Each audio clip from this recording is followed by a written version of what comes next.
Hey, Dana App here. What if I told you that the most effective way to find vulnerabilities in source code isn't about reading it line by line? Would you believe me? I mean, if you follow the gurus on social media, apparently you're supposed to be some sort of an expert who can look at some god awful cryptic block of code and find some tricky mistake.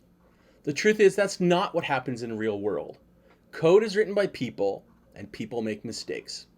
The fact is, those mistakes leave clues. During the next AppSec Days Pacific Northwest Conference, I'm hosting a free half-day hands-on workshop dedicated to the art of finding security vulnerabilities in code. You're going to learn to look for these clues right in that code. You will experience firsthand how to do data flow analysis and taint tracing to find ways to exploit it. You will learn to understand what areas in code are more likely to contain security bugs and practice using tools of the trade to help you find them. By the end of the workshop, you should have enough practical knowledge and skill to go back to work and look at your code more offensively.